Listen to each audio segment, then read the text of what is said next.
مولاي صل وسلم دائما أبدا على حبيبك خير الخلق كلهم. بسم الله والصلاة والسلام على رسول الله. محترم سامعین و ناظرین، السلام علیکم ورحمۃ اللہ وبرکاتہ. امید ہے کہ آپ سب بخیر و عافیت ہوں گے. اللہ تعالیٰ آپ کو اپنے حفظ و امان میں رکھے. پچھلے سبق میں ہم نے حروف تہجی کے کچھ حروف پڑھے تھے، ان کو ادا کیا تھا، اور وہ کس طرح ادا کرنے ہیں، ان کا کیا مخرج ہے، وہ ہم نے بالتفصیل آپ کو سمجھایا. امید ہے کہ آپ کو انشاءاللہ سمجھ میں اچھی طرح آیا ہوگا. تو انشاءاللہ آج ہم اور حروف تہجی میں سے کچھ حروف لیں گے اور ان کو بھی انشاءاللہ ہم بورڈ پہ سمجھائیں گے، ان کو ادا کریں گے، ان کی جو مخارج ہے ان کو بھی انشاءاللہ سمجھائیں گے کہ ان کی کیا کیا مخرج ہے اور وہ کہاں سے ادا ہوتے ہیں. تو انشاءاللہ چلیے بورڈ کی طرف ہم چلتے ہیں، بنا وقت اپنا گوائے تو بورڈ کی طرف چلتے ہیں اور بورڈ پہ ہی آپ کو انشاءاللہ سب کچھ بتا دیں گے. تو یہ ہمارا بورڈ سامنے ہے، اس میں ہم نے حروف تہجی کے باقی کچھ حروف ہم نے لکھے ہیں، جس میں سے را، ز، سین، شین، صاد، ضاد، طا، ظا، عین، غین ہے. سب سے پہلے ہمیں کیا کرنا ہے؟ سب سے پہلے ان کی شکلوں کو ہمیں ذہن میں رکھنا ہے. ٹھیک ہے جی؟ جب یہ شکلیں ہمارے ذہنوں میں آئیں گی تو اس کے بعد یہ کس طرح ادا کرنے ہیں، یہ کہاں سے ادا ہوتے ہیں، ہم آپ کو انشاءاللہ اچھی طرح سمجھائیں گے. تو را کو ہم پہلے لیں گے. جب ہم را کو ادا کریں گے تو را کو ادا کرتے وقت زبان کی جو پشت ہے، پشت کس کو کہتے ہیں؟ پشت جو زبان کی جو نوک ہے اس کا نچلے والا حصہ، زبان جو ہے اس کی نوک جو ہے، اس کا یہ جو زبان کی نوک ہے، یہ پشت ہے اس کی. تو یہ پشت جو ہمیں کیا اس کو کیا کرنا ہے؟ ثنایا علیہ کے ساتھ ملانا ہے. ثنایا علیہ یعنی اوپر والے سامنے والے جو دو دانت ہیں، یہ دو دانت، ان کو ہم ثنایا علیہ کہتے ہیں. اور زبان کی جو کنارے ہیں ایک سائڈ دوسرے سائڈ، ان کو ہمیں رباعیات کے ساتھ ملانے ہیں. یعنی رباعی کس کو کہتے ہیں؟ جو سنایا کے بعد چار دانت آتے ہیں، دائیں جانب ایک اوپر کی طرف اور بائیں جانب ایک اوپر کی طرف، دائیں جانب ایک نیچے کی طرف اور بائیں جانب ایک نیچے کی طرف. سنایا کے بعد یہ چار دانت ہیں، ان کو ہم رباعیات کہتے ہیں. تو زبان کی جو پشت ہیں اس کو ہم ثنایا علیہ کے ساتھ ملائیں گے، اور جو کنارے ہیں ان کو ہم رباعیات کے ساتھ ملائیں گے. جیسے را، را، را، را، را. را ایسا حرف ہے جس کو ہمیں پر پڑھنا ہے. را ایسا حرف ہے جس کو ہمیں پر پڑھنا ہے، لیکن ہمیشہ کے لیے اس کو پر نہیں پڑھنا ہے. اس کو یہاں پہ دھیان رکھیے آپ کہ ہمیشہ کے لیے اس کو پر نہیں پڑھنا ہے، بلکہ بعض اوقات یہ پر پڑھا جاتا ہے اور بعض وقتوں میں یہ باریک پڑھا جاتا ہے. وہ ہم آگے انشاءاللہ آپ کو سمجھائیں گے کہ را کو کب پر پڑھنا ہے اور را کو کب باریک پڑھنا ہے. تو یہاں فی الحال اتنا ہی یاد رکھیں، یہاں ہمیں را کو پر پڑھنا ہے. جو جس حرف کو میں دائرے میں رکھوں گا وہ آپ پر پڑھیں گے انشاءاللہ. اس کے بعد ہم لیں گے ز، ز، ز.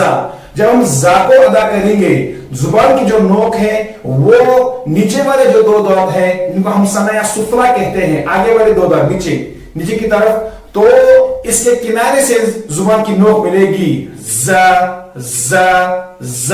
لیکن دھیان رہے زبان کی نوک ہمیں باہر نہیں نکالنی ہے، اس طرح نہیں کرنا ہے، بلکہ ز، ز، ز. اور زا میں یہ بات بھی آپ ذہن نشین کریے کہ اس میں ایک قسم کی سختی پائی جاتی ہے، ایک قسم کی سیٹی اس میں پائی جاتی ہے. سیٹی اس طرح بھی، اور اس کو ہم سختی بھی کہیں گے زا، زا، زا. اس کے بعد ہم لیں گے سین. سین کو بھی اسی طرح ہمیں ادا کرنا ہے جس طرح ہم نے زا کو ادا کیا، بعینی ہی اسی طرح ہمیں سین کو بھی ادا کرنا ہے. سین میں بھی ایک قسم کی سیٹی پائی جاتی ہے.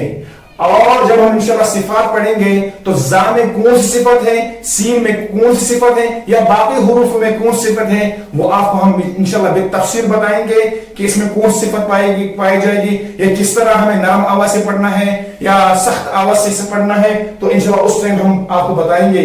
لیکن ذہن نشین کرنے کے لیے ہم یہاں تھوڑا سا آپ کو بتائیں گے کہ زا کو ہمیں سختی کے ساتھ پڑھنا ہے، اس میں ایک قسم کی سیٹی پائی جاتی ہے، اور اسی طرح سین میں بھی ایک قسم کی سیٹی پائی جاتے ہیں، یہ بعین ہے، بالکل ان کا ایک ہی مخرج ہے، زبان کی نوک اور ثناء سفلی کا کنارہ اور کچھ اتصال ثناء علیا سے، زا سین۔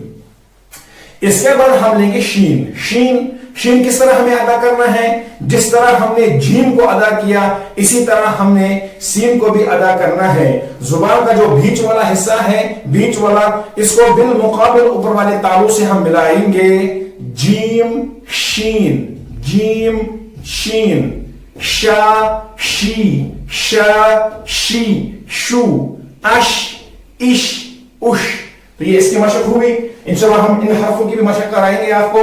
اس کے بعد ہم نے صاد، صاد، جس طرح ہم نے زا کو پڑھا، جس طرح ہم نے سین کو پڑھا، اسی طرح ہم نے صاد کو بھی پڑھنا ہے، لیکن فرق صرف اتنا ہے، زا اور سین کو ہم نے باریک پڑھنا ہے اور صاد کو ہم نے موٹا پڑھنا ہے۔